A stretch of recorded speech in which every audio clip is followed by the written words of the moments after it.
chairperson of the Israeli National Council.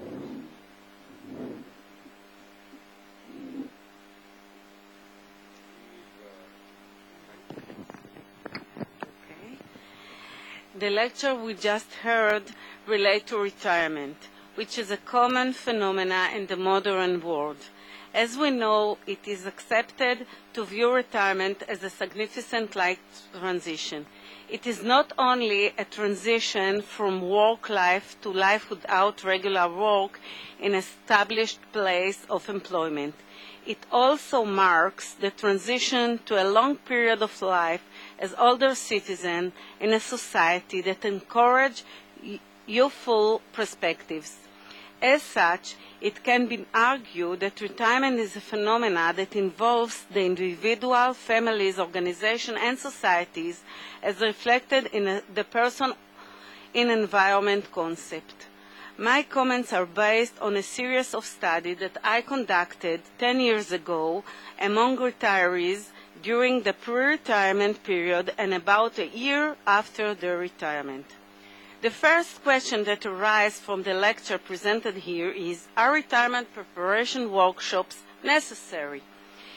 It is accepted that places of work enable retirement preparation workshops to be conducted as a part of the benefits provided to employees and particularly as a response to internal organizational needs.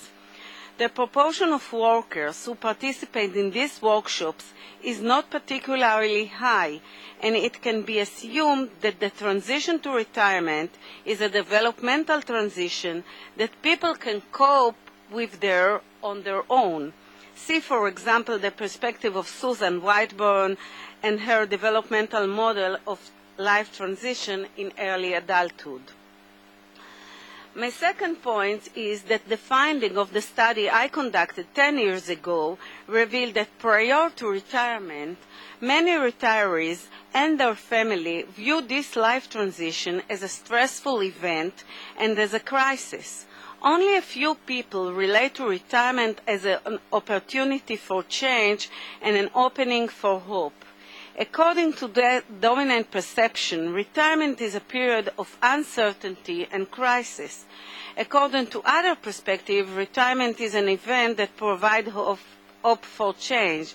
It is a continuation of the life they led until that point and a developmental transition. This would support the argument that retirement preparation workshops should be conducted. However, a study recently published by Tuval Mashiach revealed that contrary to expectation, preparation did not contribute to alleviating distress among, for example, evacuees from Gush Katif or other life transition. Therefore, it is important to take into account that when people who are preparing for retirement, the avoidance of preparation, or what we can be called a certain degree of denial and disregard for the event, might enable them to maintain better mental health in the transition process, even if they are less aware to the positive and negative outcomes of retirement. That being the case, it is possible that candidates for retirement engage in a process of natural selection based on patterns that characterize their previous lifestyle without preparing for the future. My third point is it is also important to consider that retirement, as you mentioned, is a family event. Research finding has shown that men perceive pre-retirement as a solitary event, which is accompanied by a sense of loneliness and alienation. These findings emphasize the importance of emotional support and highlight the need for supportive pre-retirement intervention that enable people to work out the emotional difficulties deriving from the anticipation of ending work. This would underscore the importance of the preparation. Your research indicates that 5% of the participants had no expectation of retirement. This finding is encouraging because a lack of expectation can reflect high level of anxiety.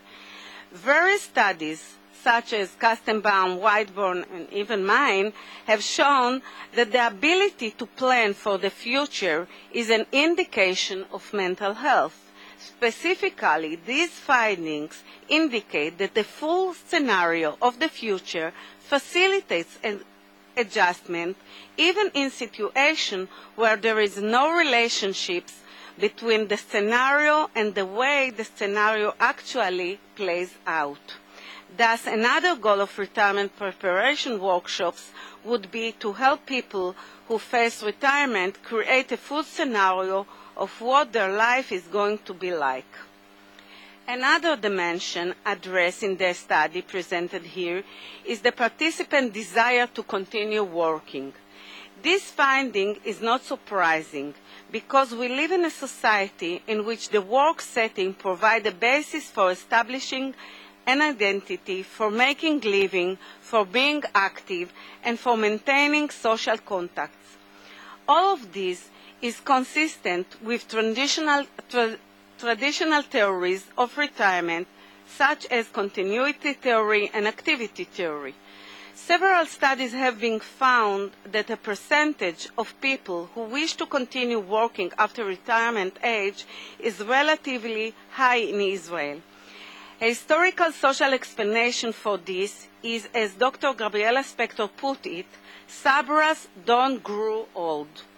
In a study I conducted, participants who expressed very high level of concern about continuing to work after they reach retirement age. In a follow-up study which examined people who are fully retired versus those who continue working after retirement, no differences was found in their quality of life. That is, no significant differences were found between the two groups with regard to level of well-being and distress 1 year after retirement from the main place of work. This might also indicate that people have a developmental need to grow old and to stop being employed in a way that they had been before retirement. All of the arguments presented above provide support for holding retirement preparation workshops and clearly highlight the importance of research on the contribution of such workshops. Nevertheless, there are two major issues that need to be taken into consideration, as you mentioned. One issue relates to the population at risk. The population that was not offered any retirement preparation program at all. Pre-retirement workshops are usually offered in large organized places of work. More and more employees in the modern labor market are not exposed to the option of preparation for retirement, and they are not provided with any solution to the situation that they face. In the light of the importance of preparation for retirement, as shown above, there is a need to consider how to make these workshops available to the overall population of employees. It can be reasonably assumed that the at-risk population are poor. For example, they can be new immigrants who do not speak the language, whose social status is low.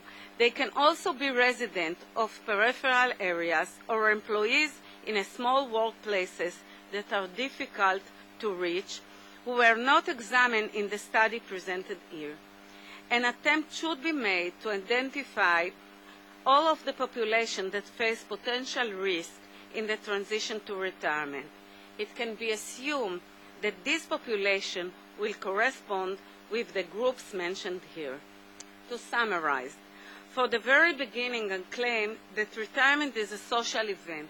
Social attitude towards work and retirement, as well as policies and solutions for retirees and social services for retirees at the local and the national level, can affect the way that these people perceive themselves and the process they face as individuals, family members, and community members.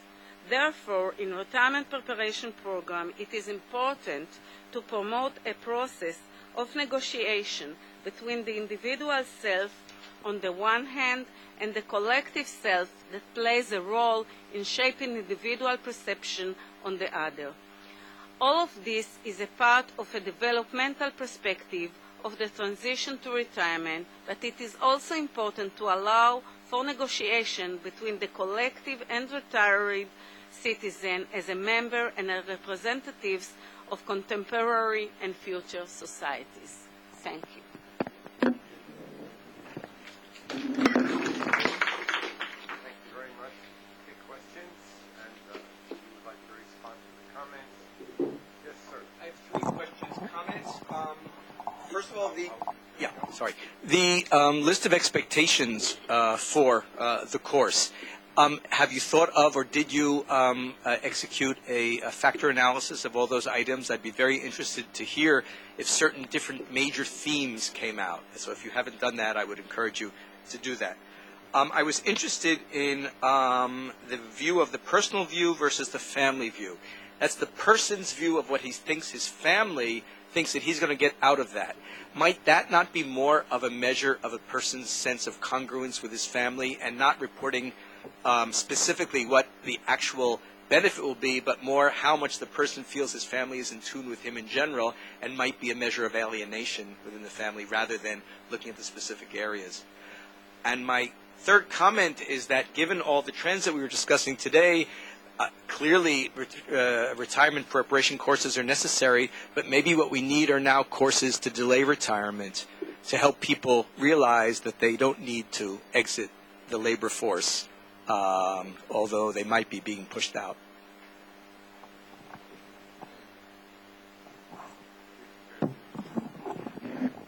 We had some discussions. Did you find a gender difference?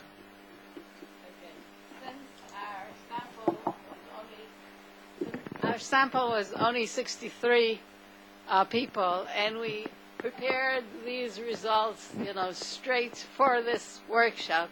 We didn't do all the analysis that we planned to do when we have the full sample. So we hope to have answers to those questions in half a year or so, when we have all the data. I have a comment to your remark.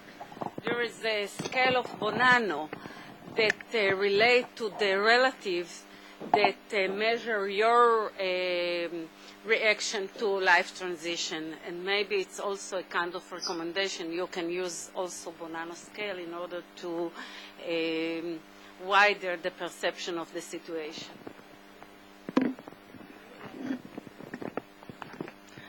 I would like to try to answer your question about the perception of the retiree and the perception of the family.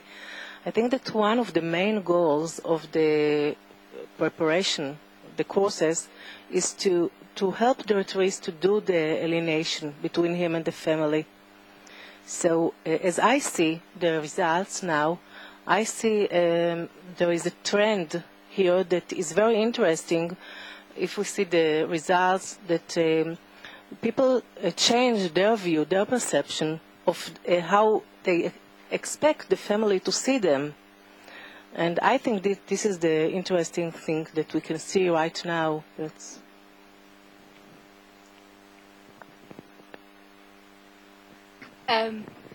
Just a question to the issue of having a lot of free time under their hands. I'm wondering whether this is actually related to the aging process and retirement, or whether this is a more general phenomenon, since in Israel at least there are ongoing discussions every summer about what the hell are we going to do with our little kids that have now 2 months of free time under their hands.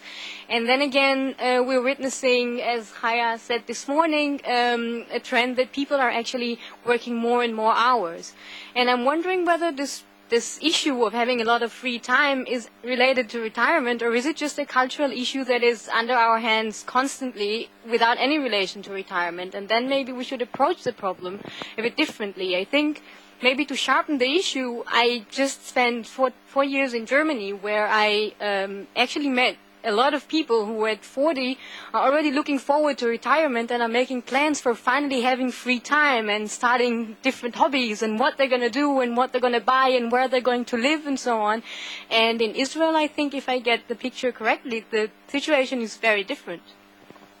I think it's more varied. I don't see any people who have too much free time. So I had to go to this older group. I can't say that I see that in my peers. So I wouldn't say that it's a general Israeli problem of having too much free time. I think it depends on the specific circumstances. Like parents, I think they would, if they could take off 2 months from work to take care of their kids, there wouldn't be the issue of the kids having too much free time in the summer. It's a situational condition that has to be taken care of. And the same with retirees who don't know what to do with themselves. That's, I think, unique to that.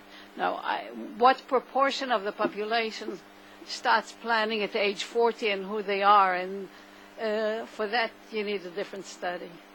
I wanted to speak to your point about having continuing work workshop. Of course, you would first have to handle the public policy issues to allow people to continue working before we can contemplate whether we need those workshops or not. I personally was, as I said, really impressed that such a relatively short intervention had a significant impact on a number of those areas that they targeted, actually. So my current feeling, and again it's not based on much, is that if anything I would again go with that group of retirees and say those need not only to be expanded in terms of being offered to more people, but in terms of the length in which they're offered, the depth in which they're offered.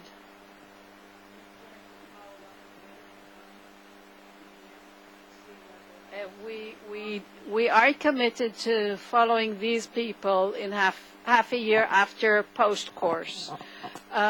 We've learned all kinds of both methodological and substantial points from this study. So if we had more funding, we might do a second deeper study, but as we know, we all have ideas.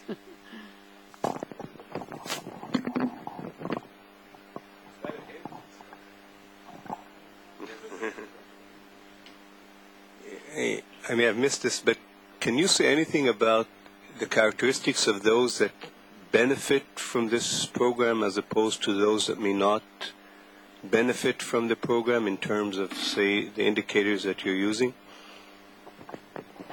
Again, this was the first shot at the data. The sample is pretty small. We hope the sample will increase by at least 50% when we're done. I mean, we're finishing starting data collection, not the follow-up, in half a month or so. So then we'll know what our sample size really is, and then we'll hope to do a more detailed analysis. Even then, the sample is a little small for many analysis that look at subgroups, but we will do some.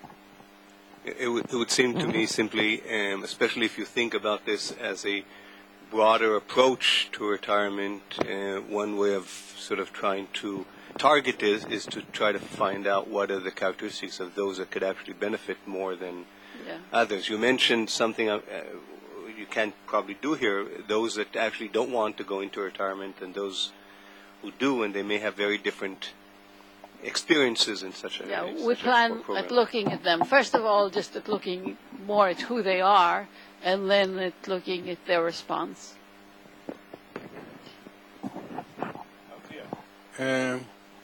maybe I missed something, but isn't there a selection bias in your sample that the people who participated were those who could benefit from this kind of workshop? There's people who liked it.